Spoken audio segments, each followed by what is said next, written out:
Good evening, everybody, and welcome to another podcast. It's Lowerhouse Cricket Club's Housecast. The weather's changed quite considerably over the last 4 or 5 days, but you know what? Lowerhouse results haven't. Another good quality wins at weekend. As much as I think it's a bit of a faff recording once every week, I've been persuaded that we should do it, and rightly so. Not just by the fellow co-host, but down at the club on Sunday night, some of the spectators, old and new, were saying how much they really enjoy it, which we really appreciate, and we'll continue to do them, certainly whilst the sun's shining on the cricket. So we've got a great show tonight. We've got the Lowerhouse Draw at the end of it, which I know everyone will be all excited for. Let's hope Sharon Stansfield's number comes out, so it winds Paul Stansfield up. Got some great guests on. We've got Paddy Martin on. I don't think he's DIYing this evening for his sister, and I think he's hiding his face at the moment. So we'll. Hiya, Paddy. How you doing, Paddy? Hello. Paddy, where are you? Joe, where's your brother? It's 9 minutes past. He's on his way. On his way for an 8 o'clock meeting at 9 minutes past. Yeah. Outrageous. So the guest again is late. Well, last time he didn't even make it because he was repairing some lock, but we can chat to him about that. But we've got some other great characters on that we can talk to. I'll come back to you in a minute, Joe. Gary, it's so good to see you at weekend. You came up. You had a good catch up on Saturday with a lot of people down at the club, and I believe Chris Scott was down there chatting through to you. You get back all right, Gary, and how you doing? Yeah, thanks, Skip. Yeah, long journey, but good with a cup win and 12 points in bag to see me on my way. Yeah, not bad, thanks. Brilliant. How was Scotty? Brief chat. One of our other Lowerhouse members seemed to be occupying his attention for about an hour, gradually getting more and more ale down his neck. So I had a little chat with him, yeah, but he looked on good form. Good. He's for those people who are young or old and keep forgetting, like me, Chris Scott was an absolute outstanding stalwart for us, for Lowerhouse, but also for Lancashire County Cricket Club. Came down, crikey, 80s, played in the 90s and was a really good stalwart, but just felt he wasn't comfortable coming back down the club, and we've all chatted to him and talked him into it, and he's been down now, I think, 3 times in the last fortnight and had a really good time with his wife, Debbie. So keep it going, Scotty, keep coming down. And he's picked as our greatest wicketkeeper, Jess. Yes, he was. Yeah, he was, didn't he? So... Yes. And he didn't know that he'd been picked when I saw him a few weeks ago. So it was really nice to be able to tell him that. So we should... Oh, yeah, brilliant. Did you tell him it was on a podcast and he could listen, or...? No, I didn't tell him that. I didn't tell him that. But we can send it. Yeah, we can, and we'll send him this one, because can you remember the story? I think it was just towards the end of COVID. What happened when we had Scotty on talking about his career? Yeah. Was it when? Does anyone else remember? Somebody recording malfunction, wasn't it? Yeah, someone forgot to press record for the first 40 minutes. Oops. Anyway, we recovered it. I think we managed to get back. So great to see old and new coming down the club. I'll go round. I think our guest has arrived. I've just seen him wandering in the background of Joe's little room. But I'm going to wait till the end so I can get you on and we can talk about the cricket with you, Paddy. Gav, great to have a couple of pints with you on Sunday. How are you doing? Are you okay? Yeah, really good, thank you, Jez. Yeah, really good, thanks. Yeah, we're good to catch up. So you were down watching the seconds? Yeah. Had a good afternoon. A couple of pints with Tony. We're good. So Gary on Saturday. A couple of pints with Gary. Yeah, a good weekend. Yeah, it seemed it. The seconds are doing a great job, and we'll come on to their score shortly. Yeah. I thought you might come down the turf with me and Dooch and Gary. Gav, were you not bothered about coming down? No, I thought they'd have plenty of support, so I thought I'd go down and watch the twos and put some money behind the bar. So you stopped watching the seconds and just kept clapping your hands together? Something like that, yeah. Brilliant, good lad, Gav. Dooch, a great Sunday. We had some good wanders around the pitch. Little Teddy with us, so we're no boozing, and nice to have Frankie walking around with us. Did you have a good Sunday, late Sunday? Because I thought you might have come back for a pint, but you obviously went off and had some Curry. I went for celebratory curry, Jez. Oh, good lad. Takeaway or sit in? Takeaway from the aroma. Yeah, very good. Oh, that's good. What That's good. did you order, Joe? What did you have? Loads. Chicken tikka jalfrezi I had, Joe. Yes, yeah, very Good. That, yeah, very good. Jez, did he get away with Courtgate? No. Oh, okay. For another time, maybe. No, I think I can talk about it. I got done twice. You got away with it. Because I didn't really realise, he'd had such a great time as a little one and come off. So I knew he was ready. His front of his hair was stuck up because he'd spilt some Diet Coke on it. And some, yeah. And his mum said, "What have you done there?" And I said, "I just got some Coke." Some Coke? He's never had Coke in his life. And the little rascal says to me, "I love Coke." It's all right. I only went to sleep at 2 in the morning. It's fine. Right, I wonder why we were going twice speed on that scooter afterwards. I know. I think he got away with the one where Fran took him in the bushes and they were trying to get on his scooter and tripped up and got mud up all his sleeve. I think he got away with that one. Yeah, a great day. It was a bit bizarre. And before I come on to the cricketers, Dooch, the weather, how cold were you? Oh, I was freezing, really cold. And I had layers on as well, but it was proper cold, yeah. Yeah, I think the way the wind were blowing, it was difficult. And it was good because it was getting rid of the clouds. There was the odd rain break. But it was chilly and windy. It's not great for sport, any sport, football or cricket. But I think we should ask the players. I think we should go into both Paddy and Joe just to talk about their thoughts on the game. I'll come to you first, Paddy. The build up to it. There wasn't a lot watching at all, which was a bit of a surprise. But was that to do with the weather? And how were the players on the build up to that after a great win on Saturday? I think it probably was the weather, Jez. Yeah. There was rain at the start, weren't there? It's a fairly miserable day. But we'd had a great win the day before, so we were really confident, looking forward to it. We always enjoy playing against Burnley. They're always competitive games. There's always something different usually happens in those games, so it's always something to look forward to. Yeah, and there was the forecast wasn't great, and I think all credit to both sides and to the umpires for getting as many overs in as they did. But obviously delayed start, which meant, was it 46 overs, I think? Yeah, 46. Yeah. So it's a delayed start. You're losing 4 overs, and then there's a little bit of a delay, rain break, within the Lowerhouse innings. Ben and Johnny looked to start off well again. Johnny looked particularly in good nick. I always ask Joe Martin this, but he always gives me a blank answer of I'm not really sure. The pitch look all right, Paddy? It was a used pitch. Okay. So I would think the toss was fairly important because you don't really want to be chasing on a used pitch, especially against Burnley with their bowling attack, because it's a strong bowling attack. Yeah. It looked all right, yeah. Just a bit tired maybe, so it's going to turn and get a bit slower later on. Right, because it didn't do anything, did it? It wasn't, there wasn't any... Nothing mischievous in it. It just No. turned a lot, really. Yeah. And luckily Ben won the toss for I think it was the second time this year, so it's been a bit of a useless tosser this year. Well, I wouldn't say that about you, Skipper, but I'll leave that with him to discuss with you later. Sounds like the track were a bit better than Outfield. Yeah, that was a bit strange. What can you, Joe Martin? I know you're behind the stump, so you don't see a great deal of it. Can you comment on what it was like there to play on it? It looked, back in our day, it used to be like a bowling green. On the outfield, it was. Yeah. I would say it was patchy. I'd say it was a mix. Probably down to the very good weather that we've had.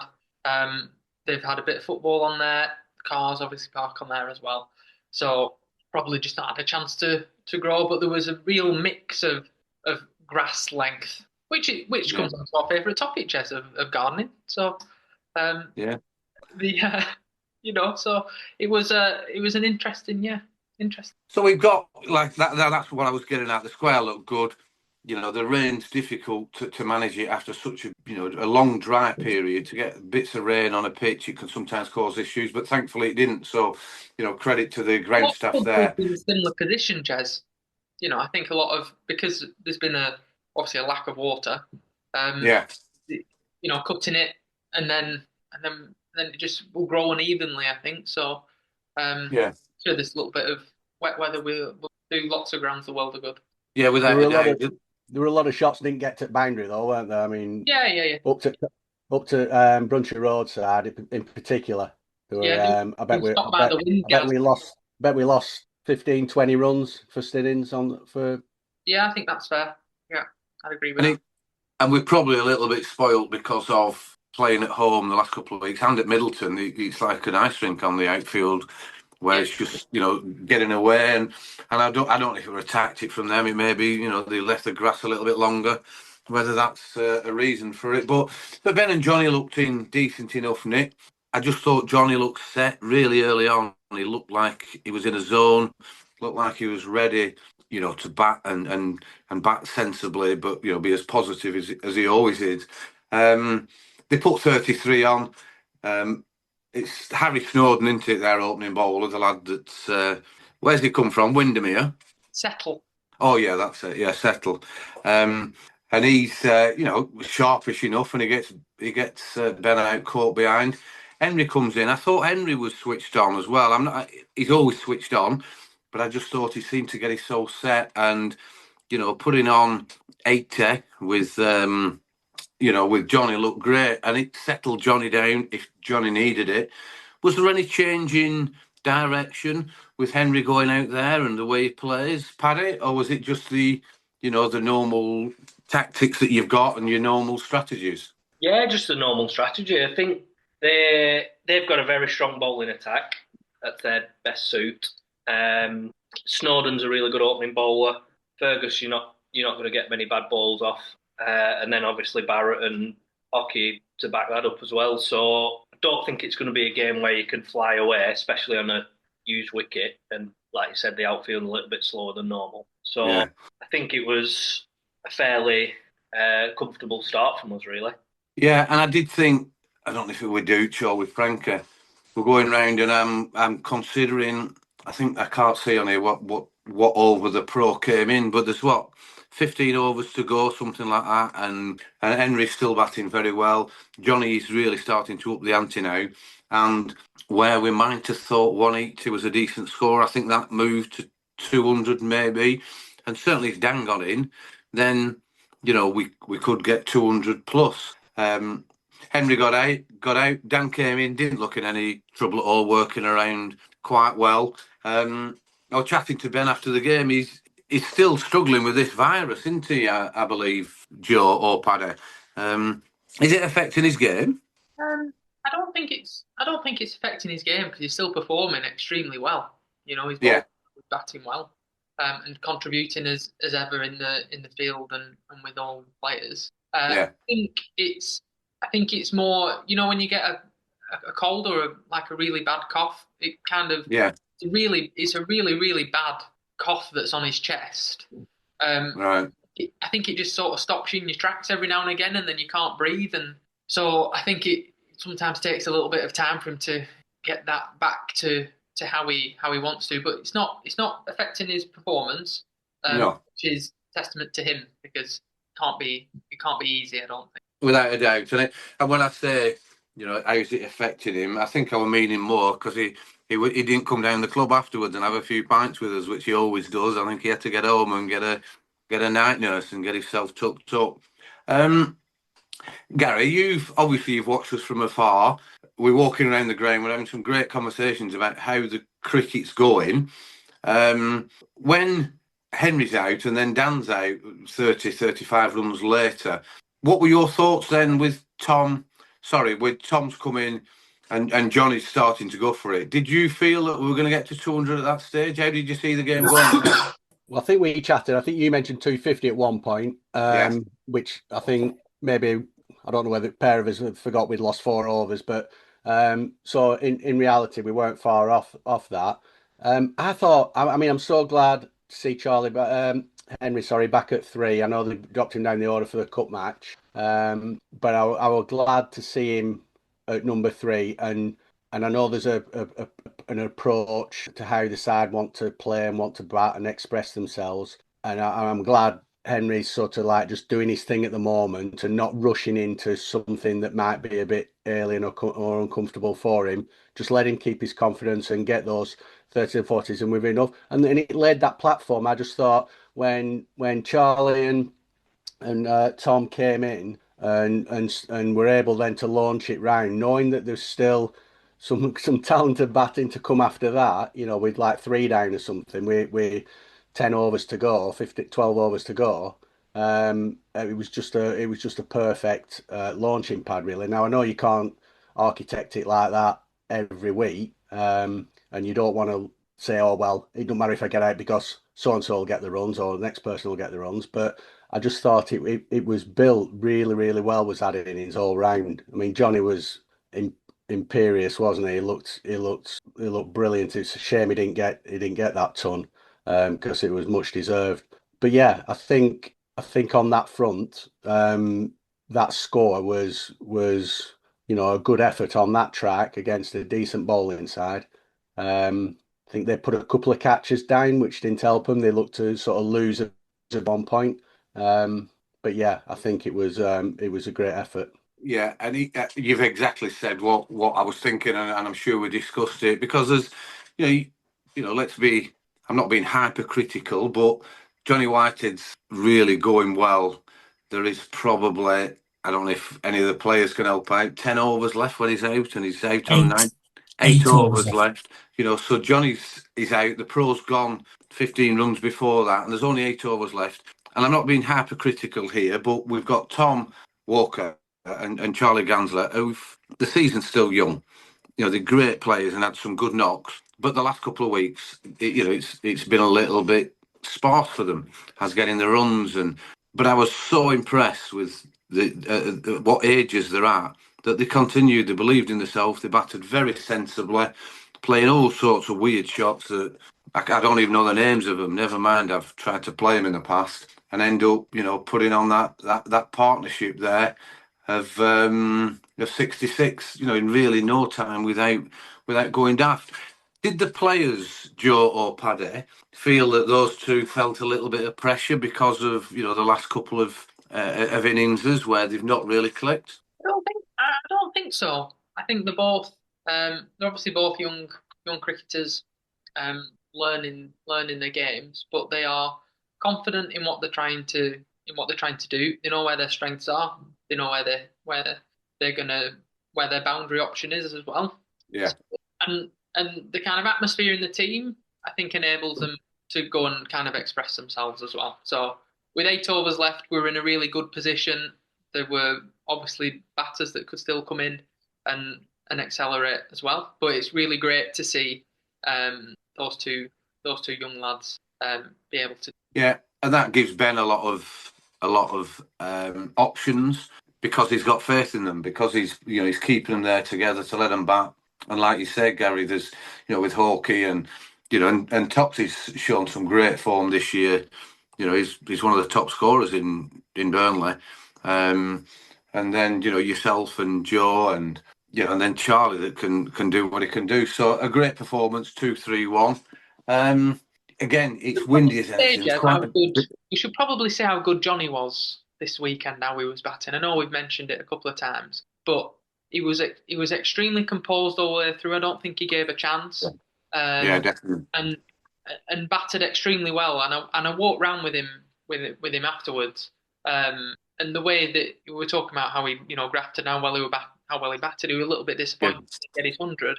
But on another day, that's probably worth 140, 150, I think. But it was fantastic. It was really brilliant to watch, and great for him to come in and score those runs and set a platform for us to get to 230. So yeah, very well. He's such a great player, and he's so positive. You know what you're getting off him, and it's like you said, it probably is worth a 140, 150 because of the way the conditions were.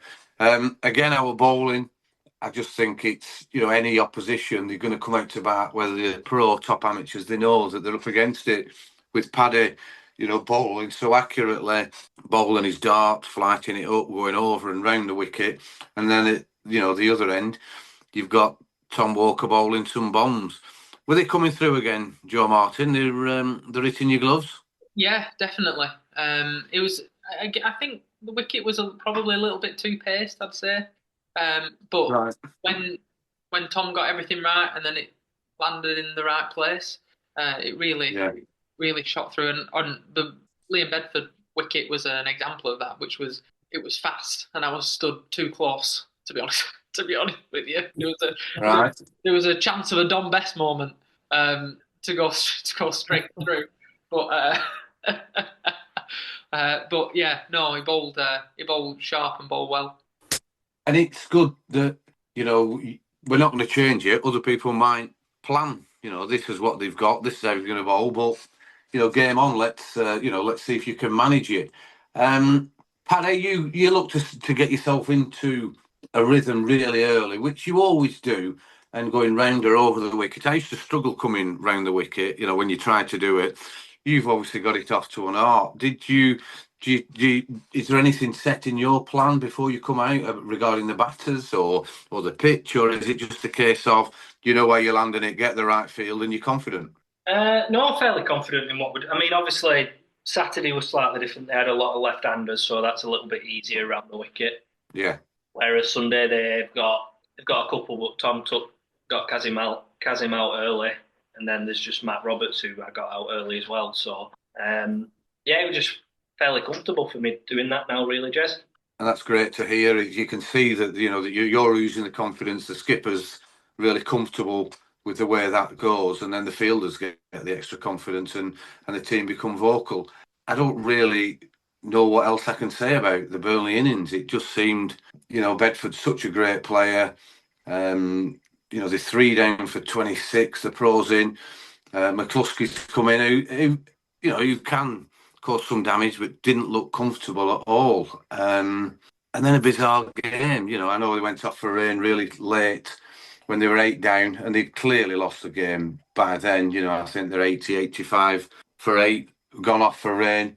Do you think there was potentially they were playing for some sort of a draw or the point system going back to Corrie's year when you used to get points for not being all out, Joe? Joe Martin. Yeah, Joe Martin. Thank you. I just think that we actually bowled extremely well. We built a lot of pressure. There weren't many 4 balls. We didn't bowl particularly loose. Paddy and Tom. Hawkey bowled extremely well again, and obviously Dan came on at the end and mopped up. I think it was just a case of everything clicking really well. We didn't really give them a chance to kind of free their arms and any looseness really. So just that pressure, I think, really made the difference. Actually, didn't let them get away. Yeah. I mean, all you've done there, Joe, is talk about our bowlers. I'm thinking more of the way they rotated the strike and the way that, I'm not saying the wickets were given away, but it just seemed inevitable there was going to be a wicket in the next 2 or 3 overs because there didn't appear to be a game plan. Me and you walked around quite a bit, Dooch, and talked about it. It was a bizarre innings. What were your observations? You skirting around Hockey's innings here, Jez. Do you want me to sort of crystallise that a bit for you? Well, you can do. I mean, we know that he's, he can't get you 100 in 40 balls or anything, but he wasn't playing the sweep shot. He plays a reverse sweep very well and the sweep shot. I don't think he played one. But then the other batters just seemed resigned to it. So, yeah, just your observations, Dukes, whether it's about Hockey, he was a lovely lad, or about any of the other players. Well, I did hear a quote, actually. I did hear that Tom Lawson was critical about Hockey for not rotating the strike, saying he was getting off strike too early in the over and leaving the amateurs exposed at the other end. I actually heard him say that. So there may be something in that.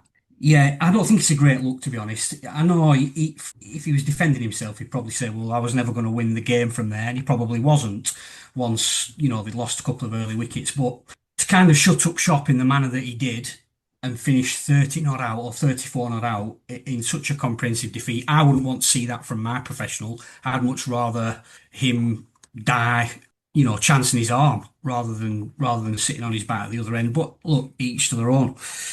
I did think there were a few weird things in the game. Actually, there were a few bits that I just couldn't get my head around. First of all, the lads have said it was a used pitch and it was turning. Well, Ocky only bowled 7 overs in the first innings. Tom Lawson coming on, having not bowled in the entire innings to bowl the last 2 overs, even though Ferguson, Snowden had overs left. I thought that was weird. McCluskey's spell. He's only bowled 3 overs all season before in the league before bowling that spell, and he bowled first change. I thought that was weird. There was obviously a bit of aggro between our skipper and Baz as Ben was coming off the pitch, which carried on at half time. Again, I was earwigging that. It was quite an entertaining chat. Baz seemed to rile Ben up just as we were coming out to field, which I don't know if Burnley's openers would have been that grateful about that, to be honest. Because if you watch the way that our lads sort of get right behind Ben when Ben's sort of got his back up a little bit, I think the Burnley openers probably paid a bit of a price for that. So again, I thought that was a bit of a strange one. I don't know, it was just a strange performance from them. They're normally so competitive, so well polished. They're obviously double league champions, but they just, I don't know. I'm going to guess that not all is well there. I think there's something not quite right with that lot at the moment. Yeah, I mean the great points, Duke, and all very, very valid. We can add to that where the number 8, the number 9 were batting and facing 5 balls of 2 or 3 overs. I'll come to you first, Joe Martin, just to see your views. Have you any inside information that it's not all well in that camp? No. I had a good chat with them afterwards. They seemed fine. Ocky's a good mate of mine as well. So, and obviously a very experienced cricketer, experienced pro. Obviously won the league a few times now.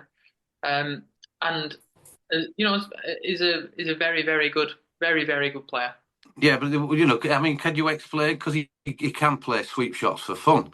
Oh yeah. We've got an off-spin bowling that does bowl the arm ball, and I'd like to think Ocky could pick Paddy, but he didn't play one shot. What was that about? No, I don't know. I mean, it's a bit of risk and reward maybe. Whether he can potentially get off. It's high risk shot. Wickets were falling at the other end as well. So yeah, but we're clearly getting nowhere after 15 overs. Paddy, did you have any observations on that? I don't want to put you on the spot or compromise you, but did you have a feeling that things just weren't right for the way things progressed? My view was that I think Ocky had set himself to bat through the innings and get some support off someone, but the middle order's fragile and it just wasn't going to happen. And it didn't even look like it was going to happen. I got the impression he kind of knew that. So yeah. It's as you said, Joe Martin, we're all different. I think I'd rather a run past one, and get myself in the dressing room after trying to knock cricket field stand down. But we're different. That's why possibly he's a pro and I'm not. Gav, was it on the big screen in the club? It was towards the end. It was towards the end. So I was trying to watch it on my phone whilst watching twos as well. But I think there was, from what I could just see on the stream, obviously not being there, it's not great. I just thought, there were too much pressure on Bedford. He's a hell of a player and scored a lot of runs and capable of some really great innings. And the way that Walker saw the back of him, did that sort of set the tone? Like Joe Martin says, we seem to bowl extremely well and put them under considerable pressure. Perhaps we just didn't give them a chance. But we're not being there. It's very difficult to sort of comment too much, to be honest. Yeah, it is. But sometimes you get some good banter in there, and in the clubhouse if you're away from it. And the screen, screening the games is so good. It does help. So an absolute comprehensive win. Anything else on that game before we go on to the cup game? Can I just have a very quick? I know we mentioned them briefly, but the young spunkers. I thought the 3 young podcast host wannabes, Walker, Gansler, and Cottam Jr. I thought they were brilliant. I know Gary mentioned Henry at length earlier, but I thought that Walker and Gansler's last 8 over assault really sort of knocked the stuffing out of Burnley. I thought when they got rid of Johnny Whitehead, that we were 160 for 4 with 8 overs left, Burnley would have been thinking sub 200 here. You know, they might have been thinking we could chase 190 on this wicket, and them two taking us to 230 in the manner that they did would have really, really sort of knocked the stuffing out of Burnley, and I think that played a massive part in the bowling them out so cheaply. Obviously, Johnny will get the headlines for his wonderful 96, but I thought Gansler and Walker and Henry to a slightly lesser extent really sort of knocked the stuffing out of them. Sometimes it's difficult to explain what that's like, dude. And I forgot it because it's been so long ago. Little things at the end of an innings, in the first innings, you know, if you're in between that 180 or 220 on an average track, little things can change the attitude of batters. You know, we've looked at footage of their wicketkeeper for the last ball, and we've looked at, you know, they just seemed down and out. That poor young lad who dropped that sitter, and it knocks the stuffing out of people when they're coming out to bat. And Lowerhouse are in a position now, thankfully. It could change soon, or it could be in a while. You take advantage of it, and they're absolutely ruthless. You know, that first team, they just don't give anything and completely batter them. But sometimes as well, your home fans can give you a lift, can't you? And it was pretty quiet place. I mean, somebody were asking me the question what the difference was. I think it might have been Johnny, you know, between derbies these days and you know, of yore. And I was thinking about it. They were saying, the players, is there any more animosity and things like that? And I can't comment on currently. Obviously, we're not playing, but that was a weird experience for me. Just that derby day, and I know it was cold and we're miserable. So don't get me wrong. I wouldn't expect it to be them to be queuing all the way up to the fire station, but I think it was pitifully quiet, and they'd no lift at all, had they, from their encouragement from their home support as well. Whereas, you know, if we had been the other way around for us, chasing 230, the deck would have been, you know, cheering Ben and Johnny out to crease. Come on, lads, you know, do this, and every batter, and you know, there'd have been, you know, good for every innings or every boundary or whatever. There'd have been a bit of support and a bit of atmosphere. So it's so true, Gaz. The off the field sort of mentality, and you know, it's almost like cricket. It's a great leveler once you get down on your own shoes. It's a habit of keep pushing you down when you're not there. So no, it's a great point. The lack of spectators that were there. We had quite a few there, but they were all cold. But you could still hear them and still enjoy it. Enjoy the game as it went. As far as Saturday goes, Joe Martin, let's get through this in 5 minutes. A great win. Yeah, very good win. Played very well. Early on, Jack Edgar looked in good nick. Yeah, it looked very good. Obviously the power plays in the Worsley Cup, but Jack played to his strengths, hit the ball well, hit the ball cleanly, and looked pretty good. Looked pretty good to me. The pitch, okay. I wasn't on watching that game. I was watching from afar. Was the pitch okay? I think it was one of those pitches where it's obviously been really hot. It's been quite warm. It's been very dry, and then we'd had a little bit of rain on the Friday night, or quite a lot of rain actually, because when I went out in the morning, there were quite a few substantial puddles around. So you know, possibly a little bit of moisture on that wicket, but still firm underneath, gave it a little bit. I'd say there was it turned a lot. It did turn a lot, and Dan got a lot of bounce. And Hawkey bowled really well. It was one of those days where Hawkey gets everything right, and it's just nearly impossible to score off, really. And they're probably only one that misbehaved, I think, they got the pro out, actually. Johnny took a brilliant catch at slip, but it just bounced a little bit more than you expected and got shoulder of the bat. But I think, I think it was okay. It probably wasn't the flattest of pitches that we've played on all year, but it played okay. I think, Jazzy, we're one of the wickets that it's all right at 55 for 2, and then it's a terrible one at 70 for 7. So I don't think they were that much. I was just going to say that when you're looking, 54, 55 for 1, and then they lose that second wicket. And me and Gary will both watch sections of it on the stream. and it seemed like there were a 5 or 6 over spell. There was that one that reared up, and then they just kept losing wicket after wicket after wicket. So from being 55 for 1 effectively, you lose 63 for 9. Sorry, 33 for 9 in your in the last few overs. So they've got to be kicking themselves a little bit. Never in doubt, knocking them off, Paddy. I'm not great at watching us chase, to be honest, Jez. So I'm probably the wrong person to ask for that. But yeah, once we got going, we were well on our way, and Johnny batted really well again. Ben set the tempo nice and early, and then Dan came in and finished it off nicely. Yeah. I was just going to say there is one person worse to ask than you for sitting on the fence, and that's why I chose you. It's not a great sample for you to pick from though, these two.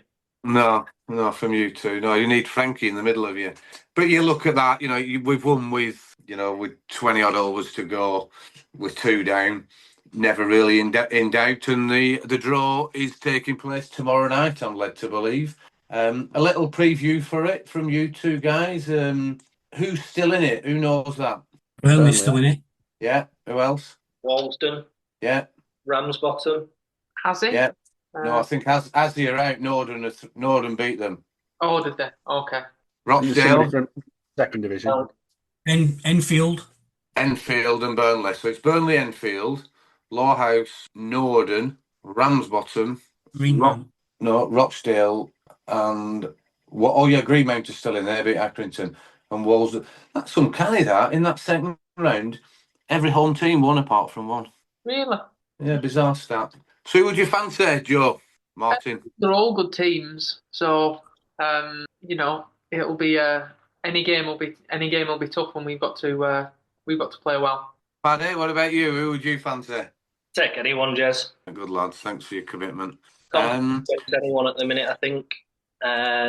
Home draw. There's some strong teams left who obviously you'd like to avoid, but you're going to have to play them at some point, aren't you? So get it quickly. Enfield at home, I hope we get a repeat of the 2004 semi-final. Enfield at home, that'd be my choice. Area. That would be ideal. Let's go on to the second 11. On Saturday they beat Church in the junior knockout trophy. Again, Declan did a great job. 4.3 overs, 7 runs for 4, and took 4 wickets. A great effort from Deck, doing a sterling job, getting his bowling back together. And again, 113 all out. Church. Charlie Bittle got 2 wickets, and the rest was shared with Deck getting the 4. And we knocked them off with 5 wickets down, but with loads of overs left. Did you chat to anyone, Joe Martin or Paddy, about it, just to give us a bit of a feel for it? Deck Metcalf got 42. Yeah, I spoke to Deck in the morning and Will Norcross. They said they bowled really well. Obviously a low score that they bowl them out for, and then just battered pretty sensibly and managed to knock them off. So it was a pretty professional performance from them to get into the next round of the cup. Good lads. And again, that's being drawn tomorrow. So good luck with that, boys. We are looking at a special edition with the seconds and thirds coming on. Gav's going to get them together, and we're going to have a really good old chinwag with them and not talk about the first team over the next couple of weeks. So we're looking forward to that. And then in the league game on Sunday, the second team are at home against Crompton. Convincing win, Gav? In the end, yeah. I suppose you can always say that. I mean, pretty weird, really. Obviously, we lost an early wicket. Deck batted first, Deck were out early doors. And then everyone seemed to get a start. Nobody really went on, losing regular wickets. But Charlie Bittle batted well, sensibly. He got to 50 odd. And you thought, being 40 yards away, sat on boundary or whatever, you don't know what the wicket's like. But you thought, you got something on board, something to bowl at. Let's have a couple of early wickets and, see how they go. When they put 50 odd on for first wicket, you're thinking, ooh, hang on a minute. But to be fair, they looked a confident team, did Lowerhouse. There were plenty of noise. There were no sort of quiet spells. They were always at them. And then as soon as they got the first wicket, they seemed to take wickets at regular intervals with people chipping in. So in the end, yeah, it was a good win, another good win. and they carry on the farm form. It was just, after a tough season last year, it was just nice to see a good set of lads playing with a smile on their face, and taking wickets and scoring a few runs. And then, like they did last year, they're all in bar after and having a few beers. So well done, the second team. Yeah, and they do. You're right what you say there. And it is down to winning. It's not just a second division, but you do get together. You want to be friends and having laughs and everything when you're winning, and credit to them. And let's hope that continues. And a good shout out to Charlie Bithell. Well, in the second innings, he's taken 4 for the second inning. He's performed really well there. Bowled well, ably supported by everybody else. Everybody, Ollie Williams bowled well. Declan didn't take a wicket, but bowled a decent spell. And like I say, there were plenty of noise, which, they're full of confidence, they're winning games. So, but no, it's nice to see nice lads do well, isn't it? And another win. On they go. Yeah, let's hope they keep that up. I'm just going to try and find the league table, unless anyone's got it to hand. Yeah, I have. Bon, where are we? Top. Brilliant. Yeah, 10 points. 10 points clear of Enfield. Yeah, we were top last week and we got 12 points, so I should have really known that, shouldn't I? But great. Yeah, 70 points, 6 out of 6, onwards and upwards. I guess it's keep that going, lads. Keep it going. And as I said, we are going to get some facts and figures together and get some of the younger players on, thirds and fourths, and I know everyone's interested in that, so we will. That will be up and coming in the future. Okay, I'm going to move on. There's 2 more subjects I want to go through. If anyone else has got anything about cricket, then please give me a shout. But just have a think. I just want to talk about, on Sunday night, it was a good crack at the club. There was a really great singer on. Lots of people in watching her and having a good few pints. But I got accosted by 3 young lads who think they can do a better job than us on the podcast. I believe there is a recording knocking about, which we maybe need to try and get our hands on. So they performed. There was Tom Walker was initially me, and then he became Gav. Henry Cotton did an impression of Joe Martin, which I could not stop laughing at. Honestly, I needed. There a little bit came out. It was just and you've just been doing it, Joe. So it was so funny. And then Charlie Gansler gets involved, who I've not really spoke to him much before, but he starts doing things with his hands and miming him. I'm trying to say, we're not on video, it's on audio. And he said, I'm Gary Morehouse from down south and my signal's not great.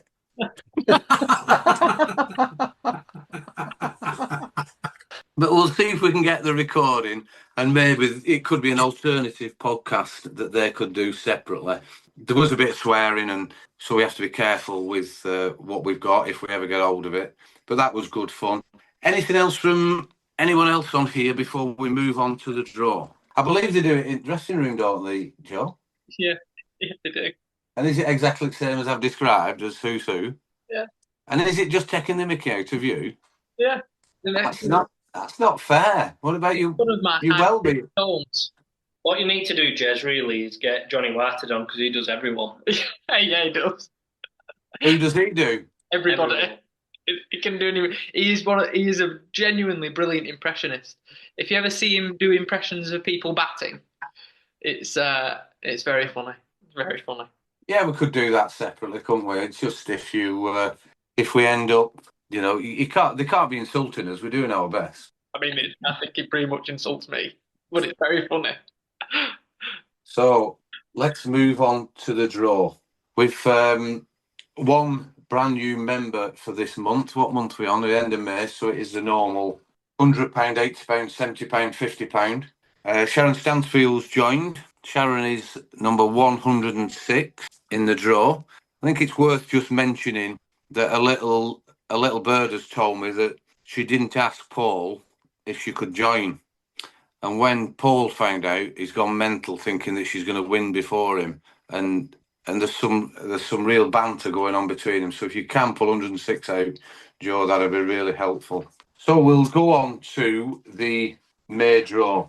This is for, let me get my pen out, £100. Any numbers, please, Joe? Let's see if there's any extra ones at the bottom. No, up to 177, please. No problem. First prize for £100 in the May 2025 Lowerhouse Draw is Number 42. 42. Well, no one can complain at this lad. He has 4 numbers in the draw. Does so much work. We had some funny stories about him on Sunday, Gav. I don't know if you remember about what he's like behind that till. It's Keith Fairclough. Well done, Russ. Oh, fantastic. Oh, brilliant. Well done, Keith. Popular winner. Popular, yeah. He has 4 numbers, so he deserves to get those extra wins. Second prize, Joe, is £80, please. Number 51. Number 51, me mate. Oh, it's Scott Harrison. Scott Harrison's been in the draw for a number of years. It's a popular win. Let's have a look. He's last week. one of the sponsors at the club. He's Burnley Travel. Oh, right. Well done. Yeah, last one in February 21. Sam and Ben. Anton Deck. Sam and Ben. Sam and Ben. What? Scott Harrison, Sam and Ben? Well, Sam and Ben Harrison. It's Scott Harrison. No, his children are called Sam and Ben. They used to play at the club. Right. Okay. Well, Scott Harrison's won £80. Well done, Scott. We'll get that to you as soon as. So £70 is the third prize, please, Joe. Number 91. 91. We'll be linking it. Right, let's see if anyone can guess. This lad watches us everywhere. Always watching. His family are always watching. Any clues yet? Family always. Graham Martin. No. He doesn't have any players. I think might be his grandkids might be just pushing through the juniors. This could be a good game, this. We could offer prizes like for if you get it on the first guess. I've got some more clues, but you'd probably get it easier. I think that's His the idea. grandkids are coming through, did you say? Yeah, I'm quite sure. Adam's got it, but no one look on the pod on the everyone's just looked. I haven't looked, Jez. Right, well you. Is it Eric Kerr? Yeah, Eric. Well done, Eric. Yeah. Fantastic. Well done, Eric. Well done, pal. Well done. Well guessed, Dooch. I was going to say he was an absolutely outstanding footballer, great centre half, and hardest player I've ever played against, ever in my life. I'd have got it off that, definitely. I think Gavin might have even had a chance then. £50, the last prize in the May 2025 Lowerhouse Draw, please, Joe. 175. 55, right. We're all down to the bottom. My mouse was just not working right, Joe. It's going really slow. Right, 170. Oh, it's free, is that one? Can you draw me another one, please? No problem. Number 66. Number 66. Are we to play that game again? Yeah, play it. Lovely, lad. John Beneduce. No, I said lovely lad, not fat lad. Out of order, Gav. Sorry, I know what you see. No, it isn't, Dooch, but you're not far off. Matt Marquis. No. Next door to Dooch. It could be, but not his missus. Blaise. No, I don't live there now, guys. All right. Johnny Russ. No, I'll give you another clue. He's probably the nicest lad at the cricket club.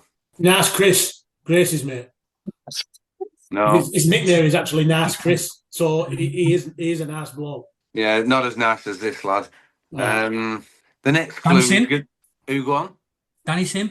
No. Jackson. No. Stevenson. No. Nicer than him. Right, I'm going to give you this final clue, and it's first one on the buzzer. Okay. Gav getting all competitive. Absolutely. He tends to sit on the fence a bit. Joe Martin. Yes, Joe Martin. Out of order. Bum So deal. who pulled that number? Put Who it pulled back that in. number out of the bag? Exactly. Bum deal. It can't be a bum deal. He sat with his brother. Who would ever accuse Joe Martin of cheating? Paddy's just ringing Domino's. He rang Domino's 5 minutes ago. It was planned. Previous one was a free number. Yeah. Stewie's in play, I'm afraid. Well, let's just draw that again. I'm not Suspicious sure Joe knows circumstances. his own number. Put it back in. No, give over. No. I'll give over. We can have it next time we meet up. Oh, yeah, that's a good idea, Jess. It's going into podcast end of season trip. Yeah, exactly. We're going to Vienna. Oh, Vienna. A random choice. I thought we were Matt- Blackpool. No, Matt Stanley says he'll pay for it. So I'll just do a little roundup before we finish. I genuinely mean this, everyone who's listening. You know, the feedback you give us is why we keep going. If we think no one's listening and it's crap, then we wouldn't be doing it. But everyone's enjoying it so much. Again, you can listen to back episodes. I know I don't want to embarrass Gary or Fran when they were up at weekend. They were getting inundated with people congratulating on the fantastic episode that they did. And, please listen to it and listen to the cricket ones. It's fantastic for us to know that you listen to it. So I'll go around the room before we finish. We've Rammy at home next Sunday. So get down there and let's see if we can keep this fantastic run going. They're all strong sides in the league, so no complacency, lads. But I'll come to you first, Paddy. Anything you want to add before we finish? T20 starts on Friday as well, Jez. That's this Friday, is it? I thought the week after, right? Well, this Friday. We'll have to pick a team soon, Joe. will. No, 2 good wins. Played really well both days, so hopefully we can carry that on. And wonderful to also see Gary. Great. Brilliant, thank you. Joe Martin, have you anything you want to add? No, good weekend, but let's not get complacent. Gav, how are you? You'd taken a few sherbets on Sunday. Were you all right Monday? Eventually, yeah. Weren't too swift when I woke up, but yeah, other than that, yeah, it was fine. Good lad. Anything you want to add for those all those admirers you've got out there listening to this podcast? No, enjoyable as always, Jez. Brilliant, that's great. Duke, anything? Yeah, I need a sub T20 DJ if possible for the Burnley game, which is on Friday the 13th of June. Our regular superstar DJ can't do it, so we need a sub. So if anybody happens to listen to this who wouldn't mind having a bash at the T20 DJing, unlikely, I appreciate. But if anybody does hear this, then get in touch. That's Friday the 13th of June, Burnley at home. We need a DJ. Dude, that's a really good shout because there's so many people listen to it. Just in a little bit more finer detail, I'm guessing they don't need to really know what they're doing as far as DJ sets go, and all the equipment will be provided. How will it run? The amp and the speaker will be provided. Somebody will have to have their own music, and all they need to do is be able to press play when we hit a 4 or a 6 or lose a wicket, and that's it. And it's just on the phone. The phone will connect to the amp Phone, and the speaker. iPad, anything, any device that they've got digital music on will work. Brilliant. And if you want to come down this Friday when I'll be doing it, you can have a tutorial, of course. But the game that we need support for is Friday the 13th, Burnley at home. That'll be a perfect tutorial of how not to do it and what music not to play. Well, what are you doing? Hang on a minute, Shields. What are you doing on Friday the 13th? Not doing that. Well, why? Support club out. Don't be a shit house. I'm not being a shit house. I'm not the one who said, yeah, I'll do it, and then can't be asked. I can't be asked. I'm doing it. I'm just away. Right, lads. Typical you that. Say you'll do something and then toss it off. Typical you that. So is that a no, Gav? You're not going to help? No. No. Right, calm down, lads. Calm down. This is why we don't.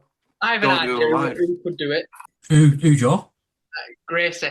Yeah, Gracie can do it. I'll have a chat to. He's a club man though. He'll probably help us out. Matt Hope's done it in past, hasn't he? DJ Doyle. Yeah, he could do it. Yeah. So there's some options there. Seriously, this could be a good opportunity because it'll be a good laugh. You will be again, Dukes, just help me if I've got this wrong. Everything's set up for you. You'll be in front of the Joe Martin suite at the end room. There's no one. You're not in the middle of a load of crowd. You're segregated from everyone else, and it's a few groupies sometimes, Jez. Few groupies there sometimes. Right? Yes. A few lads and lasses coming round asking for your autograph and and liking what you're doing, beanie hat, etc. But it would be relatively straightforward. I am, if you're really stuck, Dukes, I'm old fashioned. I only know Frank Sinatra and the Beatles, but if need be, I'll come down and help out if we can't get some. But I think there'll be someone out there ready made for this. I do, yeah. I agree, Jez. You don't have to be semi-professional like Joe. You don't have to play to 1,000 people. No, I think it's a great opportunity, this, and maybe in the future we could raffle it off as well. We could. So anyone listening, please, 13th of June, just make yourself known to myself or Dooch or anyone else. Don't give Gav a shout because he don't care.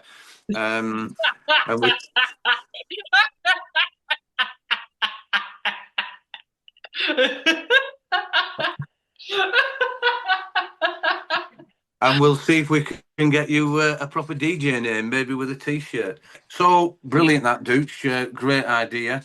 Gary, So good to see you. Hopefully we'll do it again this year. Anything you want to add before we conclude?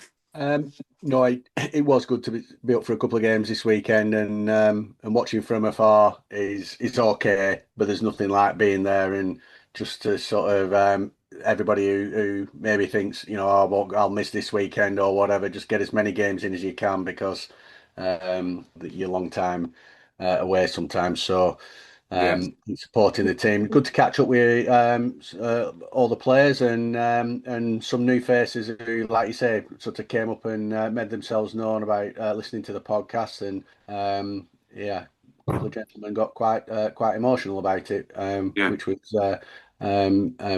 interesting. So, great to be up there, Jez, this weekend. Brilliant. Good to see you guys. We can just mention now, I don't know if this is top secret, but I just want to see if the other people on the group know that Gary's come up just for a few days and goes AWOL on Saturday night and finds his cell locked in Kettledrum. Now, I don't know if we should, if I should have released that, but Fran knows about it, so it's no drama. So you've got a lad who don't know anyone because he's been away that long, goes in for a pint and the landlord is serving him free ale at about 2:30. It's 100% true, Jez. 100% true. I had no option. They were so friendly up there, just wouldn't let me go. The shares in there. Yeah. No. I wouldn't have stayed that long. No, and he wouldn't have been getting any free beer either if Shez were there.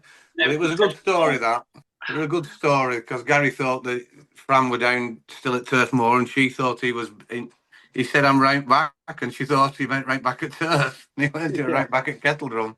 Brilliant. She will leave me without a key. What do you expect? Yeah, exactly. No, great stories, Gary, and great to see you. So thanks everyone for listening. We really appreciate it. We'll keep them going as long as we can, and certainly whilst we're winning. Don't forget the draws there. There's some spare numbers on there, so please just get in touch if you want a number.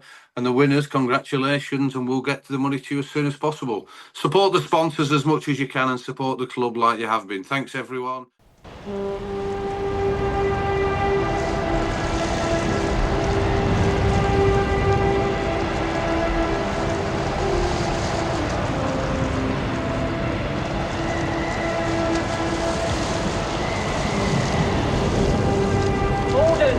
Todmorden, send more house to save the house.